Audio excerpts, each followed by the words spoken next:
Summer is a beautiful time to get outside, enjoy some of those activities you can only do this time of year. So let's talk about weeknight meals that get you in and out of the kitchen in a hurry. The first thing I'm going to do for meal prep this week is toast up my leftover bread.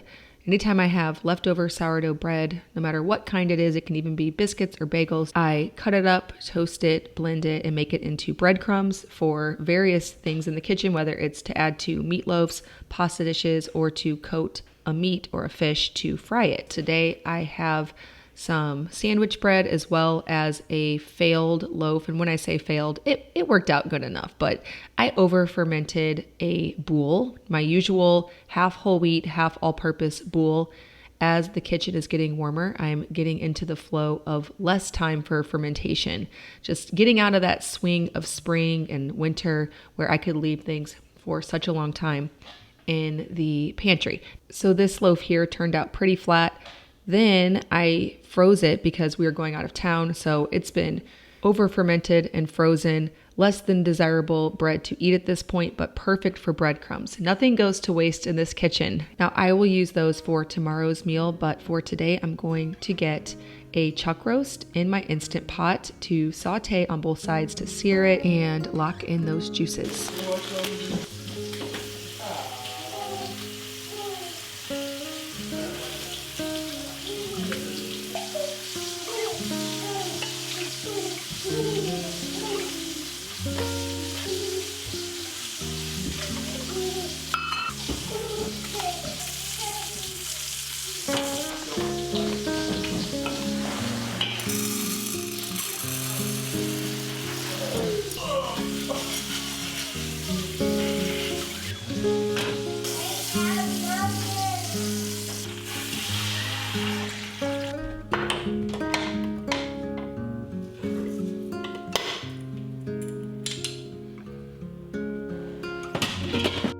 I'm adding a little water, salt, and cumin to the roast, letting that cook on high pressure for an hour. And then I also got some quinoa and beans going.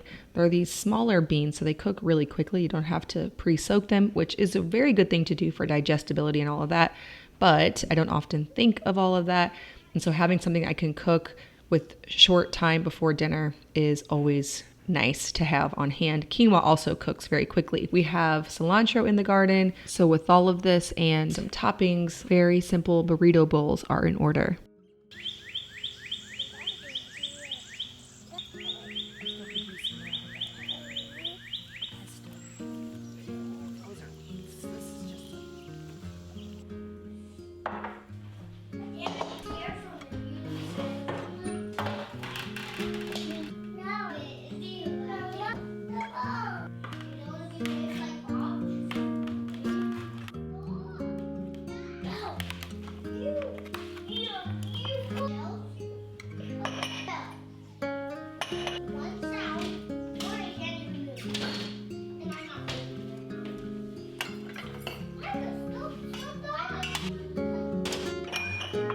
I love meals like tacos and burrito bowls because you can customize them with what you have. So whatever's fresh in the garden, whatever was a good deal at the market or at the grocery store. If you have a lot of something like quinoa or beans or whatever it is in your pantry you want to use up, putting them into a burrito bowl with whatever meat you have, whether it's ground beef or chicken, you can customize it to that. And then also the kids can customize it. So if you have picky kids, some might only want beans, quinoa, and beef. Some might want to add on avocado and cilantro and salsa and pickled onions.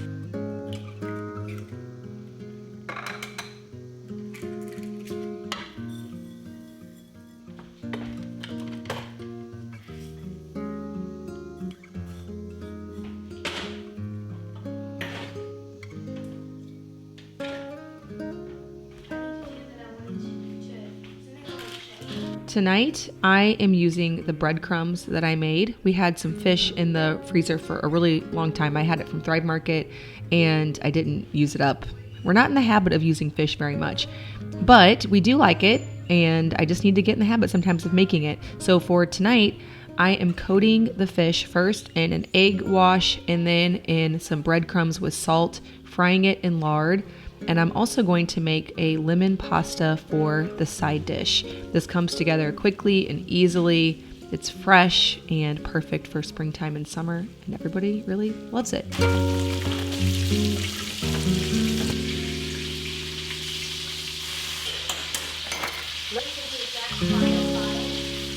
I have spaghetti that I got in bulk from Azure Standard. So I'm boiling that until it's al dente. And then I'm going to mix in some lemon juice. I'm sauteing garlic in butter and then reserving just a bit of the pasta water so that it all comes together, coats the pasta, add a little bit of salt to taste, and then top it with some parsley that we have growing outside.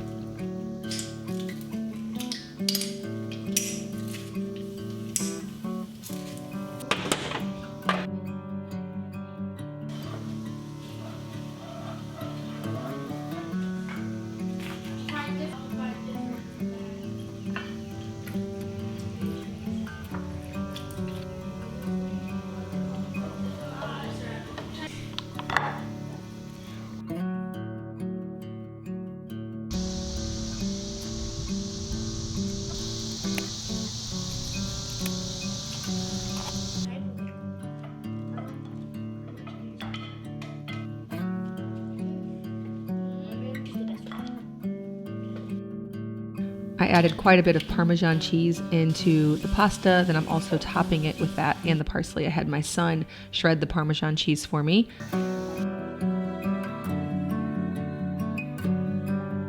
Thank you, KiwiCo, for partnering with me on today's video. Though I do like to keep a couple handfuls of easy and quick recipes that I can get on the table fast, I still do end up spending a lot of time in the kitchen as a mother of 8. And one way that I'm able to do that with some peace is by getting my kids outside and bonus points onto an educational project.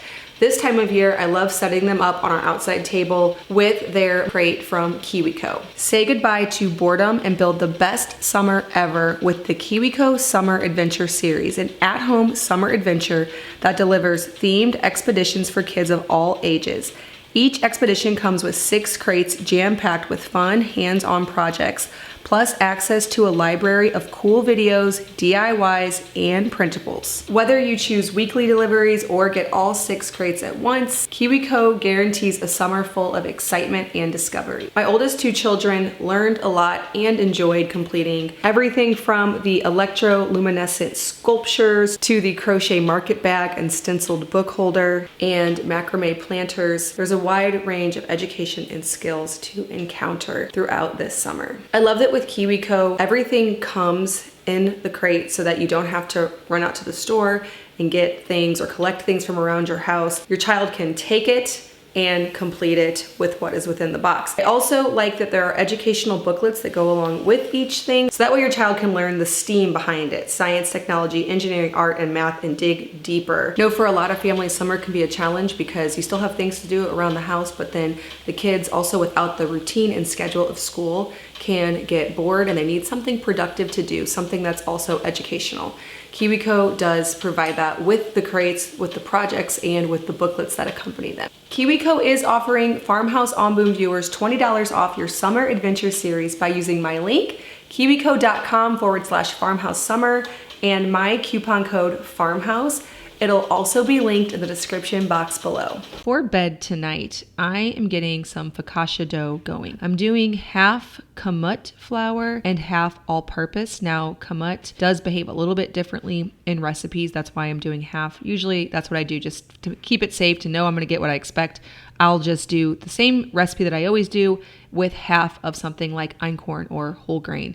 Don't notice much of a difference with that. So if you want the focaccia recipe, this is just the regular focaccia, not the discard one, over on farmhouseonboom.com. Now, with that being said, the discard recipe on the blog has additional yeast so that you don't have to worry about it being active. You can make it really fast. Even though that's how that recipe goes, I am using exclusively discard in this one because at this point I haven't fed the sourdough starter after our trip. So it was fed over a week ago. It's been in the refrigerator. It just will take longer for it to rise and get puffy. But as you can see, after I poured the dough out today, it did still rise, but it took all night. So I got the dough going last night. I didn't add any additional yeast. I just added the sourdough discard and all of the normal focaccia recipe ingredients. It sat in my pantry overnight, and by the morning, even though it was discard, it's still, the yeast were starting to wake up throughout the night and make it rise and bubble. I'm always here to encourage you that you don't have to follow all of the rules of sourdough, discard, fed, active, and still end up with pretty decent, might I say, even great results. I'm letting the dough rise a bit more in a warm spot, dimpling it and adding some olive oil. I baked it until it was almost done. I didn't time it. I just looked and saw that it was not quite browned as I usually like it, because I wanted the cheese to melt and the sauce to get warm and all of that, but I didn't want to bake it completely with that stuff on there. So I baked about halfway, added the toppings, baked it a little bit more, then added some basil.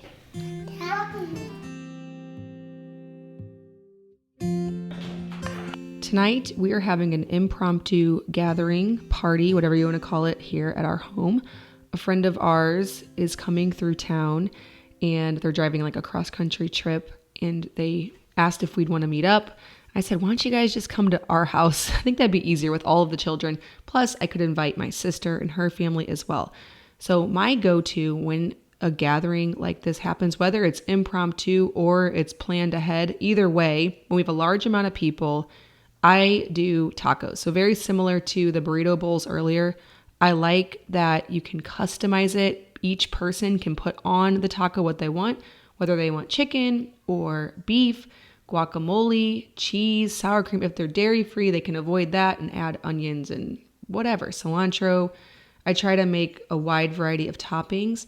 Plus, with tacos, we always have all of the ingredients on hand. We have a freezer stocked full of meat. We have tortillas. I try to buy those in bulk and freeze them. So I had a bunch of those in the freezer I just pulled out this morning, pulled some meat out of the freezer this morning. I always have seasonings like salt, pepper, garlic powder, onion powder, cumin, chili powder. Those always work great for tacos. Almost always have salsa on hand and avocados. Sometimes I don't, but today I did. Chips, all the things that you have. And if you don't, like I didn't have sour cream today, it's not going to make or break it. So I just get out the things that I do have, don't worry about the rest, and it's a really easy company kind of meal. I'm making 2 whole chickens. These are from my sister's farm, New Hartford Farm Co. I use all meat from her farm, the beef too. And then I picked the chicken off the bone and put the bones into a pot with water. That will be broth for a soup tomorrow. So I'm just going to keep that on simmer for, I'll do several days. But I'll probably use the first part of it tomorrow, then add some more water and continue to make broth. I'm also going to make some rice and beans. That's another little filler stretcher thing that you can set out on the table. Again, I just try to pile up the toppings. We almost always have sauerkraut and pickled onions, and then let people pick and choose. For dessert, we're making cookies. Again, that's our go-to easy, fast thing. No stress. We always keep a lot of chocolate chips, flour, butter. Even if in the freezer, I'll just keep so much butter. So again, this is something that we always have ingredients for. I like to have a lot of options in the pantry and in the freezer, things that store long, so that way we always can at least get out something easy like this on a moment's notice, or at least on a couple hours notice. Now, the next day, I am preparing a soup from my website, farmhouseonboone.com. I'm going to do a few modifications. We had some leftover rice. This soup is a creamy chicken and wild rice soup, but I'm just going to use white rice because that is what we had left over, trying to clean out the fridge before ending this week and restocking and going at it again next week. So just like every soup, it starts with butter and vegetables. Carrots, celery, garlic, onion. Those are the usual host of vegetables that I start every single soup with. I saute it, and then I'll typically add the broth and then the cooked meat, whether it's beef or chicken, seasonings, and that's pretty much the soup formula no matter what you're doing. I'm straining off into a little fine mesh strainer the broth from yesterday. I will add more water to this, let it keep cooking, and just keep making more broth. I have leftover chicken from yesterday as well. I overcooked. Some of my sister's kids ended up not coming. A few of them stayed home because they were sick. So we had not as big of a crew, but I never want to undercook. The biggest goal is to make sure everybody gets plenty. So if we have to eat leftovers, that's always good. It's never a problem for us to have cooked meat in the refrigerator. For the side dish, I am making something that is brand new over on the Farmhouse on Boone blog. So if you're new to this channel, I run a website. It's actually our family's main thing that we do is we run a website called farmhouseonboone.com. Obviously the same name as this channel. There are new recipes over there every single week. And this is a sourdough cheddar biscuit. It is so, so good. I don't really think I need to make any other kind of biscuits anymore now that this is an option. You can go over to farmhouseonboone.com, search sourdough cheddar biscuits. It's one of the most recent posts, but there you can get the exact measurements and you can print off the recipe. It's the usual biscuit ingredients, only instead of cutting in the cold butter, I'm just doing melted butter. Now you can whip this dough up many days in advance, put it in the fridge and allow it to do a long ferment. That would give it more of the gut healthy benefits. I'm in a hurry and I'm just going to do sourdough discard. I really like that this uses melted butter because it's just a lot easier. I can just stir it up in my bowl. I don't have to use my fingers to bring everything together. And then it goes onto the baking tray with an ice cream scoop. So it's less messy, but way more delicious. Plus you have the added protein of the cheese. I recently got a huge Azure Standard haul, and so I have a lot of cheese. Now, cheese keeps a long time, so that's no problem. But using a high quality cheese for added protein in dishes for a side dish that's nice and filling is great. I'm also going to add a bit of a roux to this soup to thicken it up. To do that, just melt butter, add some flour, and then stir it into the broth. That'll give it a little bit more thickness. I'm adding in my rice and some fresh cream, salt and pepper to taste, and this makes for a great meal. Luke and I were supposed to go on a date night tonight, but we had a lot of errands to run, and we didn't end up getting the reservations in time for the restaurant that we like to go to. And in our town, this restaurant, you have to have reservations. You can't just show up. And then I had this delicious meal, and I just couldn't see going to just one of the other restaurants in town whenever this was available at home. So we ended up just eating this at home. It was supposed to just be for the kids, but it looked so much better than the non-reservation restaurant. And we just went and ran some errands and did other things in town because I'm like, this is so tasty.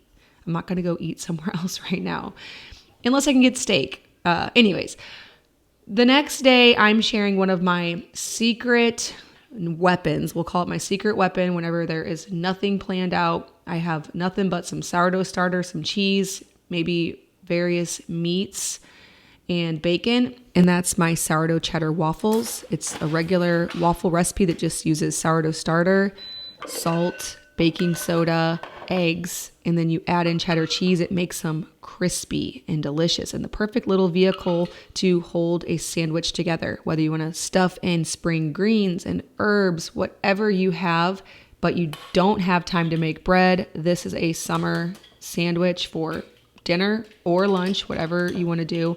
That is fast and easy and will get you out of the kitchen in a hurry. Again, you can go print that recipe out over on the blog.